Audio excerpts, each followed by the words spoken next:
Hey friends, it's Dan. Welcome back. Welcome to another plastic miniature review, this time for the Frostgrave Cultists 3 set from Northstar. And I should say as of the time of recording, the as yet unreleased Cultist 3 set, because this is the very first time on this channel that a company has not only sent me sponsored content to review, but in this case, sent it in advance of release to review. So huge thanks to Northstar for the ongoing support of the channel, and in this case, another milestone. I'll have links down in the description if you'd like to go and pre-order this for yourself. But in the meantime, what I'm going to do is go through and review this with you. If you're not familiar with Frostgrave, it's a skirmish level fantasy game. We've got several Frostgrave reviews up on the channel, one of which was for their Cultist 2 set, which was released just last year. This one's pretty special because while those who are familiar with the Frostgrave range know it's typical of them to put out a 1 and a 2 set, 1 being usually like male fighters or equivalent, and then 2 being the female variant of kind of a similar theme. This is the very first time they're putting out a 3 set. And so a little bit of background on what happened here. The Cultist 1 box, which we've not actually reviewed on this channel yet, I do have a copy of it now, and I'll get to that at the end of the video. I've got a little surprise for you at the end. But we've not actually reviewed it, but we've reviewed the Cultist 2, and there's nothing wrong with the Cultist 1 except that from a design standpoint, it is, I think, showing its age compared to the Cultist 2 set. It was one of the first sets they put out for Frostgrave, and the Cultist 2 set, which was excellent, was actually sculpted by a different sculptor than the first one. So there were some stylistic differences between the two sets, and so my understanding is with this 3 set, they were trying to kind of bridge that gap and have a kind of a redo of the Cultist 1 set in the style of the Cultist 2 set. So if you're new here, welcome. What we're going to do, this is a sprue review in that there's one sprue. It's not an entire unboxing, but I can give you an idea of what comes inside of the box just from this one sprue. But what we're going to do is do a bits breakdown. I'm going to look at all these bits in detail. I'm going to assemble some of the figures, do some kit bashing, maybe with this Cultist 2 and maybe some Stargrave miniatures as well. We'll do some scale comparisons with some other manufacturers in my collection, and then I'll give you my final thoughts. So I mentioned this is a sprue review because I don't have the box, but that's okay because all Frostgrave boxes follow a pattern. What you'll get inside of the box, if you were to pick it up for yourself, is 4 copies of this sprue. Again, it's 20 miniatures in the box. What you'll also get are 2 copies of these Renadra bases from Northstar. So again, 20 of these round 25mm bases are going to come inside of the box, and you'll get 4 copies of this sprue of 5 miniatures. So let's take a look at the front and the back here, and we'll look at some of these details up close. And straight away, I'll tell you, it very much reminds me of the Cultist 2 set, which is no surprise given the brief that was to redo the Cultist 1 in the style of the Cultist 2 set. But even some of the bits and the head options look quite like, I think, some of the Cultist 2 options. So let's look at the bodies first. So again, if you're familiar with either the Cultist 2 review or the Cultist 1 set, you'll see some crossover here, which makes perfect sense. But I think the sculpting looks great, nice animated poses on these guys. And really, I mean, meeting, I think, the expectations of this set, which are that it's supposed to be kind of like a more beefed up version of the Cultist 2 set. Really nice movement on like the robes and stuff on the back of these guys here. They look so good. Again, they got some of them leaping, some of them are like crouched down. Even like different wraps on the footgear, which is great for like RPGs or any skirmish level game where you really want everybody to look individual, right? It's not like a mass battles game where stuff's going to be ranked up. And you can see all the attachment points for the arms and the heads are going to be the same, so all of these arms and heads are going to mix and match without any issue. Speaking of heads, let's drop down here to the bottom. So on the sprue, you're going to get 21 heads. And while I like to categorize heads normally, I'm just going to kind of move around the sprue here. I normally like to categorize heads, but it's kind of difficult given the subject matter. But there are 2 types of heads that I thought might be of particular interest to you guys, and those are the hooded heads. You can see here these 5 hooded heads, which are in the same style as some of the heads we saw in the Cultist 1 set. So there are enough heads to make everybody have a hooded head if you wanted to. And there's also these like zombie or mummified heads, which we saw on the Cultist 2 set as well. But again, like more female or feminine equivalents of this design. So there are enough heads to make like everybody with a mummified or zombie head if you wanted to, or everybody with a robed or hooded head if you want. But of course, there are lots of really cool options like these horned options here. You could mix and match however you want. Again, with 21 unique heads, you can have a unique head on every single body in the set with one left over.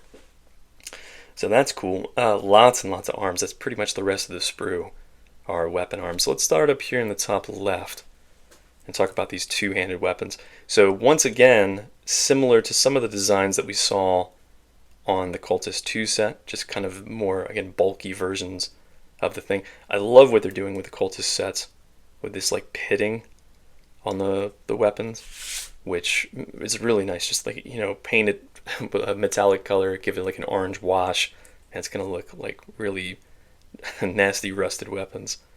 This is like a circus mallet, you know, like the strongman mallets. I love that design. Anybody with an eye toward like Carnival of Chaos, for example, are gonna love bits like that. The chainsaw jumped out at me, and I'm sure for some of you, you're looking at that like, what on earth is going on there? Because at least my understanding of the Frostgrave world is that chainsaws don't exist. That technology does not exist. So at first I thought it was they had some extra space, because clearly there's tons of weapons. It's not like they're taking anything away from the sprue by including that. I thought it was almost included as like a joke, but I realized that I think they're intending for that bit specifically. Of course, you could use it for RPGs, whatever you want. It's great to have an extra bit in there that's kind of for fun. But I think they have an eye toward kitbashing the sprue with their scavengers from their Stargrave range. So I'll be trialing out that bit on some of the Stargrave bodies just to see if it works. So it's 4 two-handed weapon arms, but I guess 3 if you're not including the chainsaw. So there you go. For right-handed arms, I'm going to kind of move around the sprue here. There are 7 that are holding some kind of weapon in the right arm. And then there are 3 that are holding a weapon in the left arm. Same design notes here. They have this really nice like pitting on the weapons that makes them look really nasty and rusted. Cool mix of weapons too. Some swords, some knives, like a kitchen cleaver here. That's like a Gaelic weapon, isn't it? I can't remember what those are called. So yeah, just neat mix of weaponry, which again I think would blend very nicely with the Cultist 1 and 2 sets as well for even more variety. We've got 2 ranged weapon options. There are 2 crossbows. Once again, similar design styling to the Cultist 2 set, and 2 regular bows, both of which come with their own quivers for arrows or bolts. And then down here at the bottom, you can see there are 11 arms that are not holding anything. And the breakdown for those is 7 right arms and 4 left arms. And look at especially the detail in the hands. See that? Just how, I think, fine the detail is on the fingers in particular. They look really, really good. So fantastic mix there. And for those that are familiar with the Cultist 1 set, you'll know that in addition to like regular undead bits, like some of these zombie bits that we saw on the Cultist 2 set, there were also some skeleton pieces or skeletal pieces. And there's a kind of homage to that with 4 bits. There's this one here, and then a handful of the unarmored ones, or unweaponed ones. Have skeletal arms as well, I think with much better or much more refined sculpting than what we saw in the Cultist 1 set. And then rounding out the sprue, you've got just a ton of accessories. 2 shields, which are neat designs in and of themselves. And then 15, I think I counted, of these, like, I would say dungeon dressing, but it's obviously not meant for a dungeon, it's meant for the figures. So 15 of those accessory options to make them even more unique on top of the head and weapon options. So excellent work as it's on the sprue, definitely worth the wait. But I'm curious to see, as I said, how these go together and how they kitbash with some other figures. So let me do that now. I'll do some of that kitbashing work. I'm going to see how everything stacks up. Alright, so I put some of these together. The first 4 are just straight off of the sprue, no conversion work. And I think these look really, really good. Northstar does a great job with like true multi-pose figures. I mean, they're multi-part, of course, because they're in multiple pieces, but they include so many different options that you can really equip these guys in completely different ways. You can make totally different figures just from putting like a different set of arms on them or tilting the head in a different way. On top of all these cool like accessory options, different weapon options, head options, etc. They're just full of character. And nice dynamic poses, and of course it's a skirmish game, so you can do like wide poses like this without worrying about bumping into the miniature next to it. I have some conversions here too that I thought might be of interest to you. So the first two of these conversions are Cultist 2 bodies using bits from the Cultist 3 Sprue. And you can see I think these are incredibly interchangeable.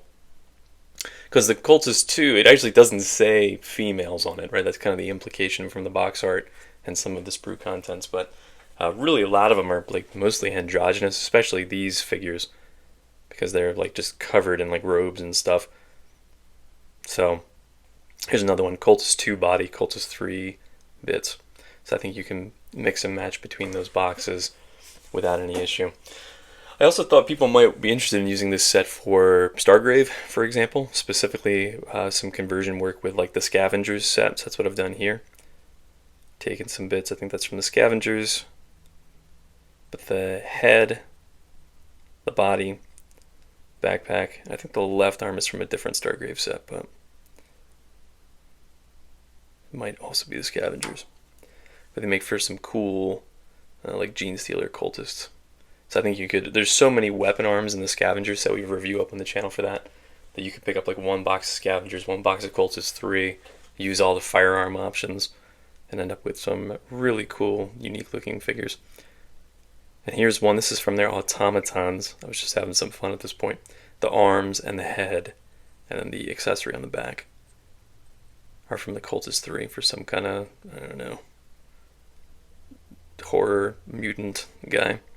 And that's another neat thing about all Northstar sets is they're scaled the same way, and they're specifically designed to be kitbashed together as I'm doing here. So like all of the arm attachment, head attachment points are going to work together just fine. And I had to use that chainsaw bit, right? So this is a Scavenger body, Scavenger 1 body, head and arms from the Cultist 3 to make a, I don't know, Leatherface kind of character. So very successful set. I think everything together looks fantastic. Let me cut here. I want to see how they scale up with some other miniatures in my collection. Alright, let's take them for a spin here. Take a look at scale.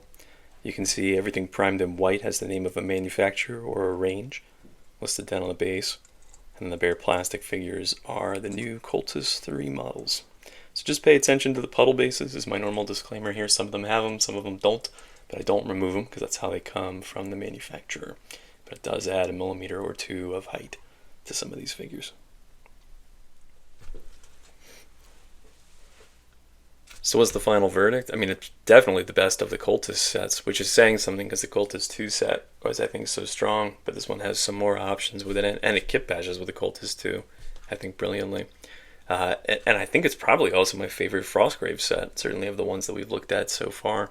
It's so successful. Like when I first heard they were doing this, I'll be totally candid, I initially thought like, why? Like, why are you redoing an old set? But now seeing it, I completely understand why, because it makes the Cultist 2 set so much stronger. Like I think it gets exponentially better when you start blending these sets together. That's generally true of Frostgrave, really any Northstar set, but I think the Cultist 2 set is elevated by the existence of this Cultist 3 set.